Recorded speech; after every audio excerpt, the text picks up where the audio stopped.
il faut que ñëpp dëppandoo honnête nangu ni ils sont en train de révolutionner la scène politique sénégalaise lu tax ils sont en train de révolutionner la scène politique sénégalaise mooy il faut voir le contexte bi nga xamante ne Pastef mu ngi def la vente de carte de membre il faut ñu fàttali ne Pastef a été un parti d'opposition pendant 10 ans nekk un parti d'opposition pendant 10 ans tabb un président de la République boobu nekkul woon le chef du parti président wu parti bi la ñu xañ mu joxoñ ko moom pour mu nekk président de la République après 2 ans de gouvernance am benn cassure bu am benn rupture entre le président de la République et son parti muy le parti Pastef ñu dàq Ousmane Sonko qui est le président du parti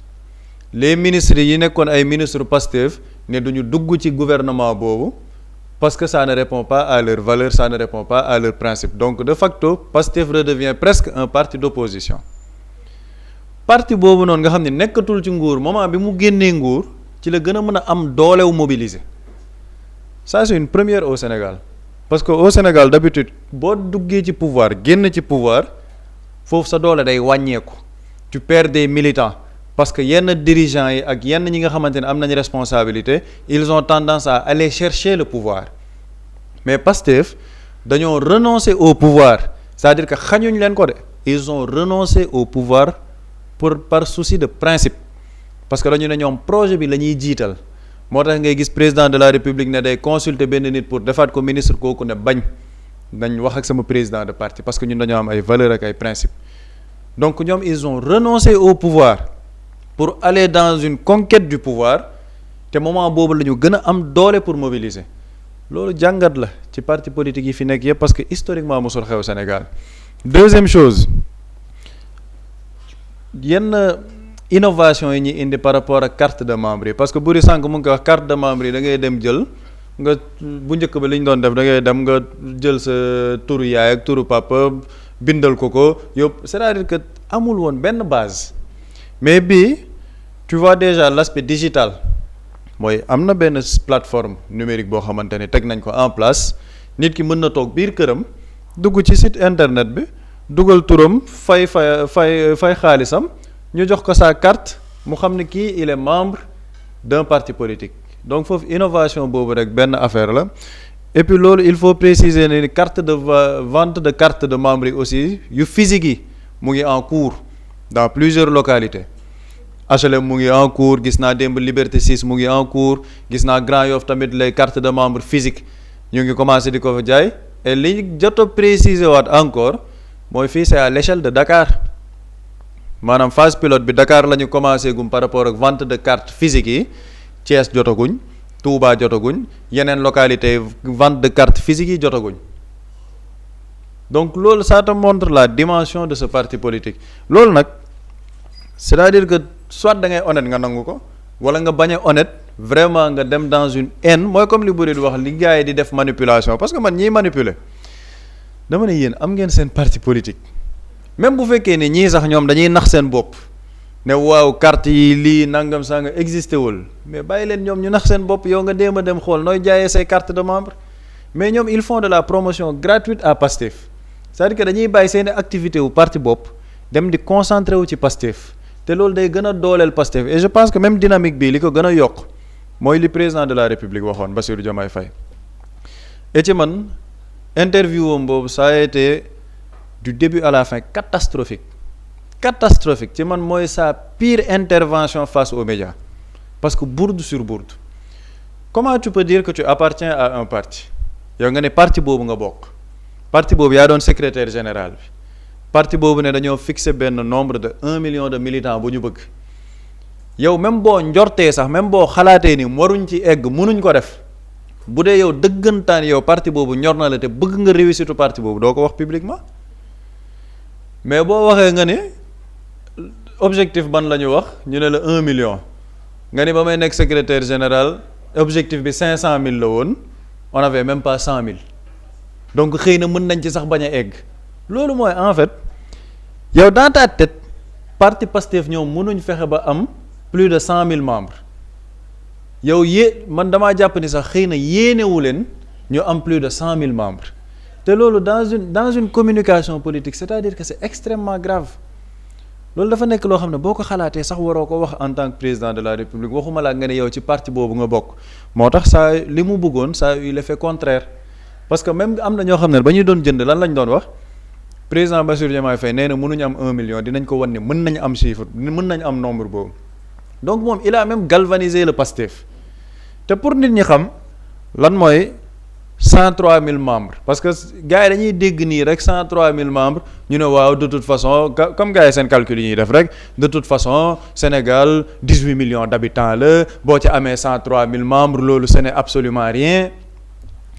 pour gars opposition bi nar avant ñoo ñëw ci wax loolu ñu fàtt. pour une seule journée c'est-à-dire que vente de carte bi ñu ngi ko commencé à 10 heures 12 heures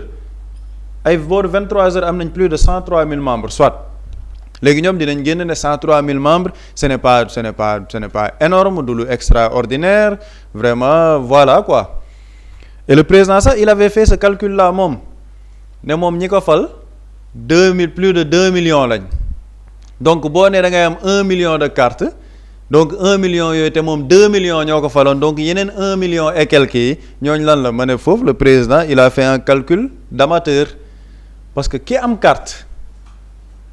am na keneen koo xam ne amul carte sympathisant la mën na dem votel la il n'est pas obligé d'avoir une carte de membre de militant pour yow votel la am na koo xamante ni mën na bañ a am carte mais dem votel la comme en 2024 parce que ñu ngi naan de 2022 à 2024 mënuñ jaay 100 000 mais 2024 le président Bassirou Diomaye Faye il a eu plus de 2 434 000 ñooñu fu ñu jógee ce n'est pas parce que tu es nekkoo militant rek mënoo fal nit léegi ñu dellu ci 103 000 yooyu man dama dem xool élection présidentielle yi en 2024 les élections présidentielles ma xool les résultats de certains candidats surtout les opposants yi nga xamante ni ñoom ñoo fi gën a représentatif boo xoolee Thierno Alassane Sall mi nga xamante moom laa gën a yàpp boo xoolee moom il a eu 25 946 votants maanaam sur le plan national laa la wax de Sénégal ga mu daj ak diaspora bi vote yépp boo ko dajalee Thierno Alassane Sall il a eu 25 946 voix 25 946 voix boo jëlee Anta Babacar Ngom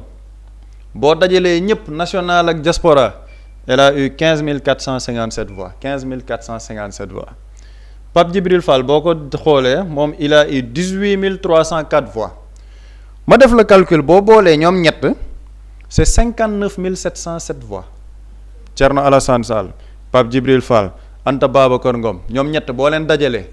59 707 voix la nga gis Khalifa Sall avec toute l'expérience politique bi Khalifa Sall am il a été maire de Dakar am na fi ndombal tànk politique amoon na dooley politique en tant que taxawu Sénégal élection présidentielle 69 760 voix la am 69 760 voix élection boo xamante ni dëkk bi yépp la concerné ak diaspora bi 69 760 voix moom boo jëlee lu mu am nga boole ko ak Pape Djibril Fall Anta Babacar Ngom Thierno Alassane Sall moo lay indi ci 129 467 voix ñoom ñëpp boo leen dajalee li ñu am maanaam sénégalais yëpp nga dajale leen nga ni kaay leen tànn ñoom ñëpp boo leen dajalee li ñu am ci seeni voix c'est 129 467 voix mooy ñi ma ci tànn noonu parce que ñoom ñooy opposant xëy na yi ñuy gën a gis jamono ji sur la scène politique maintenant boo jëlee Pape Djibril Fall Thierno Alassane Sall Anta Babacar Ngom nga dajale leen 59 707 voix la te loolu am na ci ñoo xamante ni xaw ma ndax am nañ carte de membre parti ñoom mooy ñi nga xamante ni seeni militant lañ seeni sympathisant seeni famille ñu ne votel leen ma rek jàppale leen ci buti koñ bi xanaa fii laa dëkk kaay votel ma keneen ak keneen demal votel ma ñoo ñëpp bañ leen votelee ñoom ñëpp boo leen dajalee seen électorat ce n'est pas 60 000 voix au même moment le parti Pastef en moins de 24 heures a eu plus de 103 000 membres waxuma la yeneen sympathisants yeeg yooyu de membre ñoo xamante ne dañ ne jënd nañ carte te bokkul ak ñi jëndagul bokkul ak ñi nga xamante ni dinañ dem voter ji parce que bëgguñ dugg ci politique mais seen carte Pastef fa ko moom pour montrer aujourd'hui la dimension politique de ce parti moo tax am na ñu bëri bu ñu gisee vente de carte de membre yeeg yooyu dinañ ko bëgg neenal néewal ko ne waa lii c'est rien tu ne verras aucun parti politique fii au Sénégal buy risqué naan day dem jaay ji carte de membre du xalaatuñ ko sax ñoom bokkul sax ci seen stratégie bokkul sax ci seeni stratégie léegi lenn la ñuy def manipuler ne gis nga QR code yi lii wëg lii mën nga dem créer sa carte donc ce sont de fausses données et ça a toujours existé maanaam ñoom nii la ñu mës a demee ak Pastef maa ngi fàttaliku présidentielle léegi législative yi Ousmane Sonko ba muy dem ak ful yi lan moo nekkoon seen discours ñoom waaw ay xale rek ñoo leen di topp waaye da ngeen xam ni jour voté bi xale yi amuñ sax carte d'identité mënaguñ voté te bañ demee pourtant ñoom ñoo majoritaire donc ñoom discours bii lañ def parce que bëgguñ nangu la base populaire de ce parti maintenant nag bu ñu gisee vente de carte bi ni mu démarré ak vente de carte physique yi nga xamante ne mu ngi ci nar a ñëw toppaat ci da lay wan rek dayoo gi nga xamante ni parti Pastef am na ko te damaa jàpp ne man yeneen parti politique yi au lieu ñuy dal ci kaw Pastef tous les jours il devrait avoir l'humilité de s'inspirer de Pastef c'est-à-dire que politique Sénégal faaw mu neex benn parti politique rek mënu fi nekk Ousmane Sonko nekk fi li Omar Faye ne woon dëkk bi sonn nañ ci Ousmane Sonko mais benn parti politique rek mënu fee nekk benn leader politique kese moom mooy investir le terrain moom mooy dem ci localité yi Pastef chaque 48 heures wala chaque week-end nga gis seeni section yi ku ci nekk yaa ngi def ay activités mais les autres partis politiques ils sont où seeni leader fu ñu nekk temps bi ñuy consacré ci Pastef ak seeni carte de membre naan carte bi jaar na yoon wala jaarul yoon demal uti ji ñaar ñett membre yoo xamante ni dinañ ñëw gën a yokk sa parti donc Pastef ñoom ils sont très intelligents ñu ngi waajal local yi di ñëw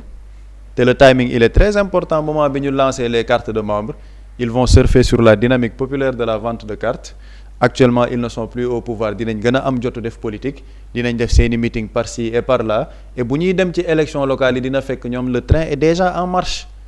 beneen côté bi nag au lieu ñu concentré wu ñoom ci seen parti ñu ngi concentré wu ci activité wu Pastef yi donc ñoom inconsciemment ils sont en train de travailler pour la massification de Pastef parce que nit mën na toog ci biir këram xamul lu xew ne man de dégg naa Pastef dañoo am ay cartes yoo xamante ne leerul ak yooyu xaaral ma dem tester kooku bu demee tester gis ne affaire bi jàll na de Pastef day am 1000 francs bu muy gagné ñoom ils permettent à Pastef am xaalis nit ñi di leen gën a dégg ñuy gën a massifier loolu nag damaa jàpp ne opposition tant que amaguñ yeewu boobu après je pense que la haine dafay aveugler et elle abrutit moo tax ñoom ba léegi mënuñ décoder le phénomène Pastef mais damaa jàpp ni Pastef ñoom ils sont dans une dynamique boo xamante ni wax dëgg yàlla depuis des années ci lañ nekk c'est le seul parti de terrain qui existe dans ce pays ñoom rek ngay gis ci terrain bi ñoom nag ils sont dans la massification ils l'ont compris moo tax ñu ngi continuer di gën a jox doole seen parti et je crois que échéance électorale yii di ñëw yépp le parti Pastef est prêt et boo xoolee engouement bi nga xamante ne accompagné na ko à travers cette vente de carte de membre da nga xam ne Pastef ci dimension politique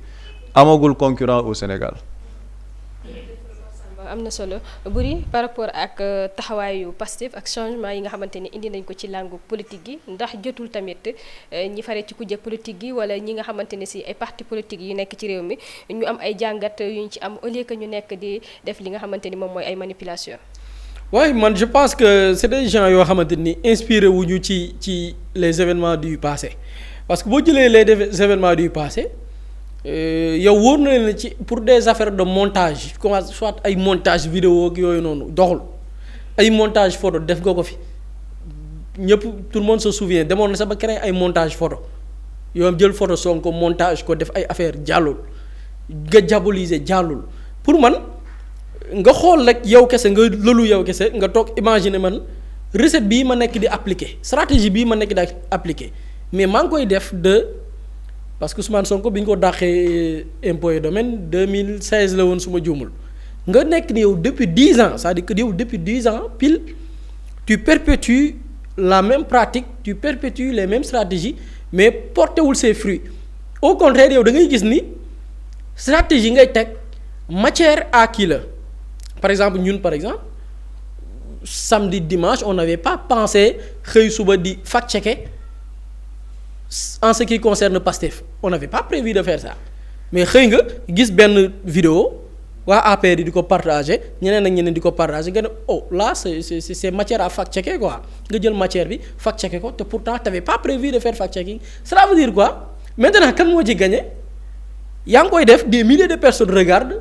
7 personnes qui regardent il dit que mais les adversaires de Pastef sont ridicules en fait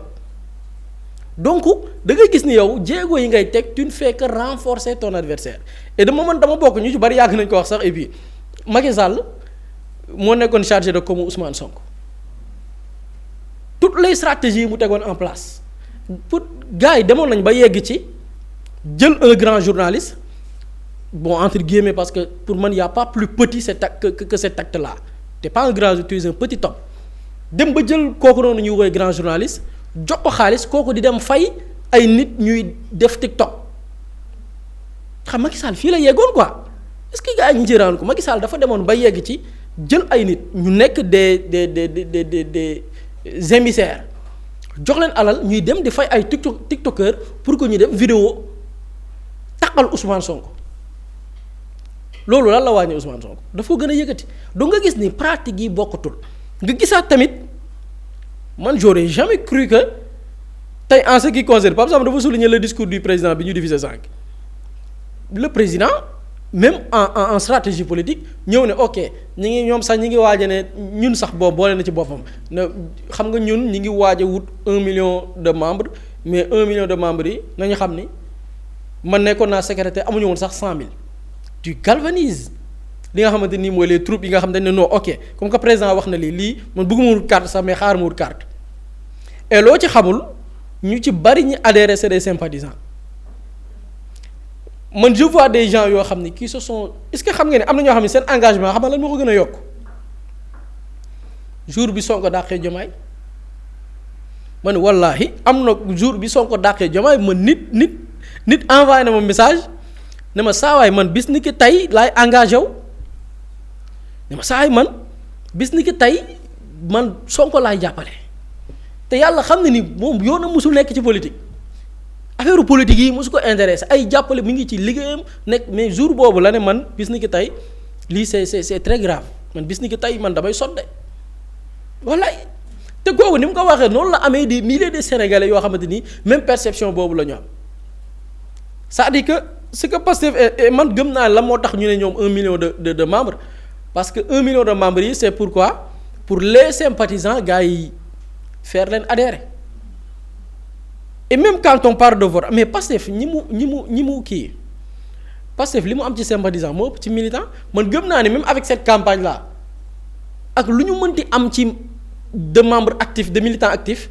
liy des ci sympathisant moo ëpp parce que y a des gens yoo xamante ni c'est des personnes libres bëgg dugg ci ay parti pour di tënk seen bopp amaana sax gëm Pastef ñoo ko gën a gëm sax ki yor carte mais bëgguñu carte mais boo xoolee avec cet engouement da nga gis ni le Pastef dañ ko même le président actuel a beaucoup rendu service au parti Pastef par rapport ak les événements yi fi xew ay nit ñi nga xamante ni tey ils ont tout donné pour ce parti là tout donné pour ce changement nit ñi gis ñoo ñëpp lañ leen jël di leen déjjate di leen sànni ci biti di promouvoir ay nit ñoo xamante ni représenté wuñ dara da nga leen xool xam ne ñii amuñu ni parcours ni compétence loolu les sénégalais